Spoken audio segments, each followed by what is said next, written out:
제일교포 출신이다? 이거 북한 주민들은 알 수 있을까요?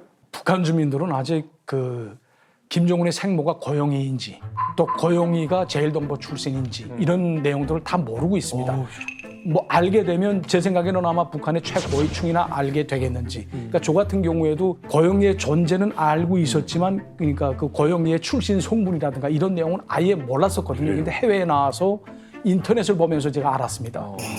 그러니까 북한에서는 최고 지도자, 다시 말해서 김씨 일가에 대한 말을 하게 되면 잡아가거든요. 외교관인데도요?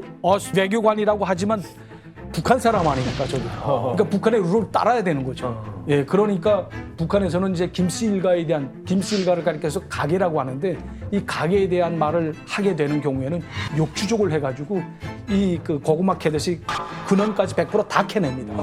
이제 북한에서는 제일동포 출신 그리고 남선 출신이다 하게 되면 당, 보위, 안전, 사법, 검찰과 같은 그런 권력기관에 들어가지 못합니다. 절대 안 돼. 예, 대사님, 북한 주민들이 알고 봤더니 고용이라는 사람이 오사카 출신이더라. 알려주면 어떻게 되는 거예요? 그러니까 이 책이 이제 한국어로 번역돼서 북한에 퍼졌다. 퍼졌다. 핵폭탄급 이상을 제가 말하지 않았습니까? 그럼 오늘 기자님께서 저 핵무기를 제조해가지고 핵무기 제조하신 거예요. 왜냐하면 이제 김정은이가 아무런 업적도 없지 않았습니까? 그럼에도 불구하고 27살 나이에 자기가 정권을 승계할 수 있었던 것은 백두혈통이라는 맞아요. 이 단 한 가지 이유 때문이란 말이죠. 근데 백두혈통이기 때문에 내가 정권을 이어받았는데 자기의 생모인 고영희가 제일동포 출신의 또 남선 출신의 이런 게 이제 북한 주민들 속에 퍼진다 하게 되면 완전히 뭐 이 정통성을 뒤흔들어 놓는 건 둘째고 이 북한 세습 독재 체제가 뿌리채 흔들립니다.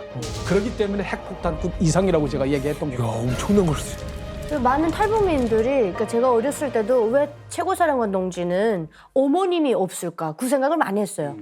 그러니까 왜냐면 저희가 학교 때부터 배우는 게 불효불굴의 혁명투사, 김정숙 어머님 혁명활동, 혁명역사 이게 다 들어오기 때문에 우리 수령님은 어머님이 계셨는데 최고사령관 동지는 왜 없을까 이걸 늘 궁금했는데 한국에 오니까 이렇게 여자가 5씩이나 있었다니까 너무 충격이었던 거예요. 근데 심지어 지금 김정은의 어머니가 제일교포 출신이라고 하니까 그 충격이 이루 말할 수가 없는 거예요. 왜? 이 자기의 그 계급 사회에서 어찌 보면 자기 제일 밑바닥이잖아요. 이 아킬레스건이 드러날까 봐 김주에게도 계속 백두혈통이라는 이런 걸 주민들에 하여금 익숙해지도록 계속 사용하는 그런 정책을 펼치더라고요. 북한에서 최고위급 기순자였던 황장엽 비서조차도 고용희의 존재에 대해서 전혀 알지를 못했어요. 그래요? 진짜. 김정일의 자녀들이 스위스에서 유학하고 있다는 첩보에 대해서 우리 당국이 물었을 때도 그럴 리가 없다. 최고 존엄의 자녀들을 해외로 유학 보내냐 이럴 정도로 그 존재 자체를 고위층도 사실 모르고 있는 거예요. 이 책이 일본에서 이렇게 공개가 되고 그러다 보면 조청년 세계에서도 읽게 되고 이건 반향이 엄청날 것 같은데요. 그렇죠. 조천연뿐만 아니라 일본 언론, 일본 사람들한테도 엄청난 큰 반향을 일으키고 있어요. 그래서 여러분이 혹시 궁금할까봐 제가 좀 준비를 했는데 기자님의 책을 읽은 아마존 자판 일본 독자들의 리뷰가 이미 많이 쏟아져 나왔습니다. 그래서 조금만 소개를 드리자면 김정은의 혈연자 친척이 일본에 50명 넘게 있다는 사실에 경악했다. 진짜? 엄마의 존재를 밝힐 수 없는 억울함, 열등감이 오늘의 김정은의 심리에 큰 영향을 끼친 듯하다. 또 고용희의 배다른 오빠를 인터뷰한 건 대단한 취재력이다. 그리고 고용희의 인생 다큐멘터리와 같은 책이다. 등 이제 일본 독자들의 그 리뷰도 되게 긍정적이고 이 고미 기자님에 대한 존경 그리고 높은 평가로 이어지고 있습니다. 일단 그 고용희의 부모님, 친부모님을 좀 알아야 되는데 부모님 둘 다 한국인이었어요. 일제강점 밑에 이제 한국에서 태어났고 뭐 사정이 좀 약 여의치 않아 가지고 이제 일본으로 건너갔거든요. 고용희의 친아버지 이름은 고경택이고 어머니 이름은 이맹인입니다. 그러니까 김정은의 외할아버지, 외할머니가 되겠죠. 그러니까 이 고용희 같은 경우에는 1952년에 일본 오사카 츠루하시에서 태어났어요. 출생지가 일본 오사카예요. 고용희요. 그런데 일본에서 오사카에서 잘 살고 있던 고용희는 갑자기 왜 북한으로 들어갔을까? 북한으로 들어갔을까? 제가 만약 타임머신이 있다고 하면은 북한으로 들어가는 고용이를 잡을 것 같아요. 가지 말라고. 만약에 고용이가 그때 북한으로 안 갔으면 김정은도 태어나지 않았을 거예요. 가지 말라고 스탑. 이 의문을 풀기 위해서는 김정은이 태어나기 22년 전인 1962년 10월로 우리가 한번 거슬러 올라가야 돼요. 일본 니가타 항에서 제일교포들을 실은 귀국선이 북한으로 출항을 합니다. 귀국선의 이제 목적지는 북한의 청진항, 니가타에서 청진항으로 들어가는 거예요. 이날 출항한 배는 북한으로 가는 99번째 귀국선으로 이 배에 11살이던 고용이가 저 배 타고 있었다 이거죠. 그 말씀하신 북조선 귀국 사업은 일본에서는 귀국 사업 또는 귀환 사업이라고 불리는데 1959년부터 1984년까지 180회 넘게 일본과 북한을 왔다 갔다 하면서 일본에 거주하던 제일 동포들을 북한으로 대거 이주시키는 그런 프로젝트였습니다. 이제 그 제일 동포들이 왜 그렇게 일본에 많이 살았냐? 일제 감정기 때 일자리를 구하기 위해서 대부분 한반도 사람들이 일본으로 건너갔잖아요. 해방 직후에는 200만 명 정도 남아 있었는데 대부분이 한국으로 돌아왔어요. 근데 여러 사정으로 돌아가지 못한 60만 명 정도 되는 제일 동포들이 일본에 남게 됐어요. 근데 이제 그들의 일본에서의 사회적 지위는 아주 낮았고 늘 차별과 경제적 어려움이 있었고요. 근데 북한과 조선연은 거기에 그거를 잘 교묘하게 이용하기로 했습니다. 그들의 북한에 가면 교육도 무료, 의료도 무료, 지상낙원이다. 이렇게 대대적인 선전을 벌이고 어떻게 보면 그 선전에 속아가지고 제일 동포들의 6명의 한면 93,340명의 제일 동포들이 일본인들도 포함됩니다. 일본인 배우자들도 같이 갔고. 그래요? 네, 1,800명. 그렇게 해서 10만 명의 제일 동포들이 북한으로 건너가게 됐고 그게 비극의 시작이라고 할 수 있겠습니다. 그런데 고미유지 기자님의 책을 통해서 이번에 새롭게 드러난 사실이 있습니다. 1962년 10월 이날 북한으로 떠나는 고영이 가족을 지켜본 목격자가 있었습니다. 북송선을 타는 그분들을 갖다 직접 배웅한 분이거든요. 그런데 바로 그 사람을 우리 고미유지 기자님이 일본에서 수소문한 끝에 어렵사리 만났다고 합니다. 자, 고미유지 기자님, 그 북한으로 떠나는 고영이 일가를 배웅한 그 사람이 누굽니까? 고영희 씨의 배다른 오빠였어요. 16살 차이가 나고 어떻게 북한으로 가는 사연이라든가 그런 거는 전혀 몰랐어요. 몰랐는데 그 오빠가 그런 이야기를 저한테 잘 설명해 줬습니다. 오빠는 본조의 아들인데 그 관계로 제사할 때 만난 적도 있고 고영희가 북한에 돌아가게 된 것도 설명해 줬습니다. 부인이 둘이었고 네. 그 마중을 나갔던 건 이제 이복 오빠가 나갔고. 고경택 씨는 저 사업 많이 했는데 그래요? 많이 실패했어요. 실패했고 생활도 어려운 데다가 부산에서 미루스 작업증 그래요? 붙잡았어요. 근데 일본에 가는데 그때 바로 아까 설명 주신 그 귀국 사업이 시작한 거예요. 그렇다면 이해가 됐어요. 오히려 한국에 가는 것보다 이해가 됐어요. 북한에서 새롭게 생활하자고 본조의 그 토야마 씨하고도 상의했대요. 그런데 그 지상낙원이란 그게 어디 있냐 가보지도 못한 나라에 가는 거는 좀 안 된다. 본조 그 가족은 한국에 반대했다고 합니다. 그래서 어쩔 수 없이 애인 가족과 데리고 가는 거죠. 네네. 근데 11살 그 고영희는 자기 그 위지 상관없이 같이 가는 겁니다. 그렇죠. 11살인데 무슨 의지가 의견을 받아들였을 리도 없고. 이게 굉장히 좀 중요한 얘기인데 그러니까 김정은의 외삼촌과 김정은의 외할아버지에 관한 이야기고 김정은의 생모 고용이가 어떻게 일본에서 북한으로 가게 됐는지에 대한 아주 구체적인 일화가 지금 처음으로 공개되는 거거든요. 일단 김정은의 외할아버지는 바람둥이였다. 여자가 많았다라는 게 드러났고 두 번째 흥미로운 점은 북한으로 떠날 때 지상낙원이라는 것에 속아서 북한으로 넘어갔는데 고용이와 함께 본초의 아들과 함께 간 게 아니라 본초를 일본에 내버려 두고 애인 이맹인 씨와 그의 딸 고용희, 그러니까 김정은의 생모, 애인과 애인 사이에서 낳은 딸만 데리고 북한으로 들어갔다라는 얘기가 구체적으로 나온 게 지금 처음이거든요. 이 고용희가 무용에 탁월한 재능을 보였던 건 맞아요. 북한으로 넘어가서 평양음악무용대학을 졸업하고서 당대 최고의 무용단이죠. 예술단체인 만수대 예술단에 들어가게 됩니다. 와, 너무 네네네. 예쁜데요? 이게 만수대 예술단 당시의 무희 고영희의 모습입니다. 탈북기 전에는 무용수 얼굴이 거기다 대고 나오네요. 센터잖아요. 센터죠. 센터죠. 한가운데. 이게 일본에 왔을 때 찍은 사진입니다. 일본에 왔을 제가 때. 입수한 사진이고, 근데 혼자서 찍은 사진 많은데 이게 특이하게 다른 그 당원들 같이 찍었어요. 그 중심에 가운데 있지 않습니까? 네네. 그 정도 그 중요한 인물이었다는 거죠. 당시에 고영희가 눈이 내린다라는 공연을 하고 있었을 때 네. 김정일이 그걸 관람하고 있었는데 그 공연에서 고영희를 보고 첫눈에 사랑에 빠진 거야. 거기서도 주연을 맡았나 보다. 아니 그러면 김정일이 그 고영희의 춤솜씨에 반한 거는 좀 확실한 건가요? 원래 고영희 씨는 어릴 때부터 노래 잘한다고 하고 뭐 춤을 추는 거를 즐겼다고 해요. 신용희 씨란 그 탈북자 출신 작가가 옛날에 책 썼어요.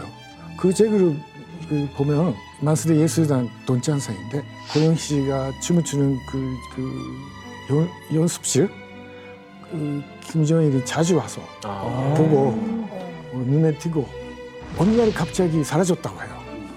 그래서 둘이 사이가 생기는 거죠. 극경 없는 그 사랑에 빠진 거죠. 그런데 어쨌든 간에 무용수로 뭐 굉장히 주인공이 되고 또 이 최고 권력을 가진 사람의 총애를 받는다. 이거 고영희 입장에서 보면은 어마어마한 행운을 잡은 거 아닌가요? 엄청난 신분 상승 아닌가요? 그렇죠. 북한으로 건너간 9만 3천 명의 제일 교포들 중에 이런 신데렐라 같은 그런 운명이 어디 있겠습니까? 가장 행운아 중에 행운아라고 할 수 있지 않을까 생각합니다. 김정일은 고영희 무용할 때 그 연습실에 몰래카메라까지 설치를 해서 완전히 빠졌다고 하는데 스토커 수준이 아닐까 싶은데 그 무용수에 대해서 김정일이 구체적으로 주문을 낸 적이 있어요. 무용수는 인물이 우선 착하고 목이 길고 키가 크고 허리가 얇아야 한다. 이렇게 늘 고영희. 들어맞았나 보다. 맞아요. 딱 고영희를 표현하는 것처럼 그렇게 말했다고 하고요. 만수대 예술단 일본 가기 전에는 화장도 연하게 하고 행동에 관한 지침도 아주 구체적으로 걱정되니까 지도를 했다고 합니다. 아니 그런데 이제 김정일이 이제 그렇게까지 이제 고영희한테 빠진 데는 춤뿐만이 아니라 뭔가 또 특별한 매력이 좀 있지 않았을까 좀 생각이 드는데. 그 우리 장인어른이 행사 때 여러 차례 고영희를 만난 적이 있다고 합니다. 그러니까 전해 들은 바로는 고영희가 이제 대화를 할 때 항상 상대방을 존중해주는 그런 의미에서 무슨 부장 동지, 뭐 실장 동지 이런 식으로 이렇게 상대방을 불러줬고 또 말을 아주 부드럽게 한다고 하더라고요. 거기다 또 이제 웃으면서 이렇게 대해주니까 사람이 이렇게 온화하다는 그런 느낌을 가진대요. 그리고 일본식이지. 네. 그리고 또 김종일을 가리켜서 이제 부를 때 호칭할 때 장군님이라고 일반 주민들이 하는 것처럼 존중의 표시를 이렇게 장군님. 나중에도. 예. 사실 부부지간에 그런 말은 조금 좀 힘들지 않습니까? 그리고 또 김종일이도 이제 자기 와이프인 고영희를 부를 때 우리 집사람이라는 그런 호칭을 많이 불렀답니다. 그러니까 제가 보는 데는 아마 둘이 부부 금술이 굉장히 좋지 않았나 그런 생각이 듭니다. 왜냐하면 또 이제 고영희가 사망한 이후에 북한에서 김종일의 지시로 우리 집사람이라는 노래가 나왔습니다. 우리 집사람이라는 노래가 나왔거든요. 그게 김종일의 지시에 의해서 나온 겁니다.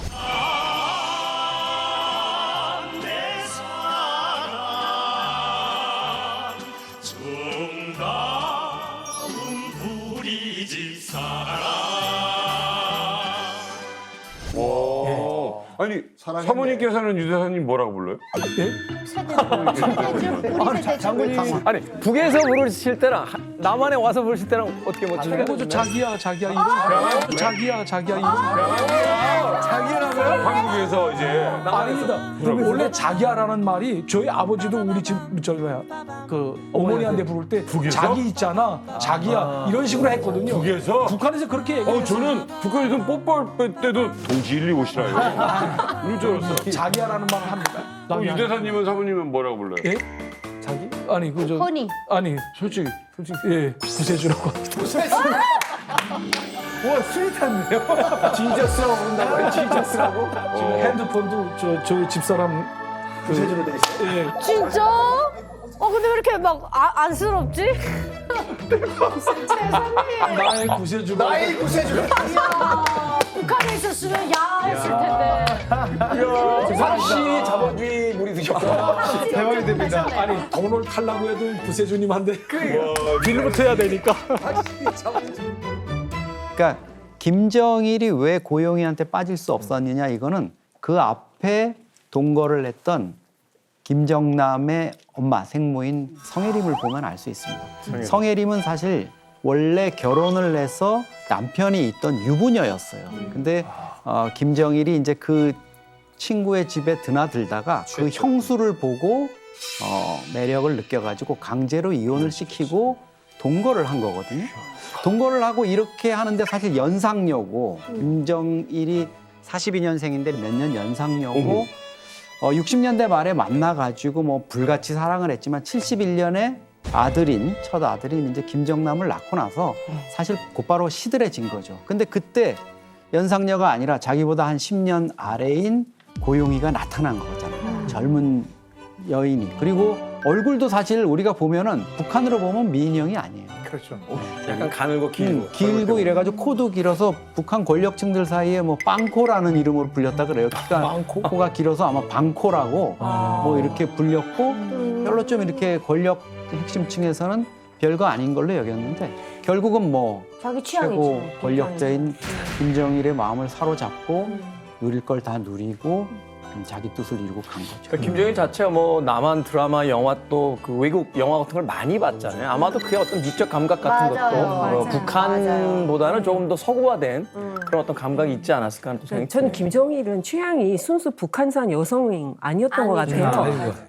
그 사람은 먹는 것도 영화도 취미도 다 외국 거잖아요. 술도 다 외국 거밖에 안 먹잖아요. 담배도. 그러니까 여자도 외국을 좋아하고 아까 송혜림 씨 말씀하셨지만 송혜림 씨도 어떻게 보면 엄마가 서울 사람이잖아요. 그 6.25 때 건너가서 그런 외부 세계에 대한 약간 뭔가 뿜어 나오는 게 있잖아요. 그러니까 저는 뭔가 공통점이 있다고 생각이 됐고 저도 송혜림 씨의 언니가 쓴 수기 일본어 버전으로 일본어랑 한국어 좀 다르거든요. 근데 읽었는데 그 안에서 그 송혜랑 씨가 김정일에 대해서 그 여자랑 둘이 있을 때 정말 자유로운 장난치는 대화를 엄청 즐긴다고 하더라고요. 그래서 고용희랑 단 둘이 있을 때는 이거는 또 후지모토상이 증언을 했는데 서로 고용희는 김정일을 파빠라고 부르고 김정일 고용희를 아유미라고 불렀다고 일본식으로 왜 그 아유미가 어디서 나왔는지는 모르는 얘기 유명한 얘기거든요.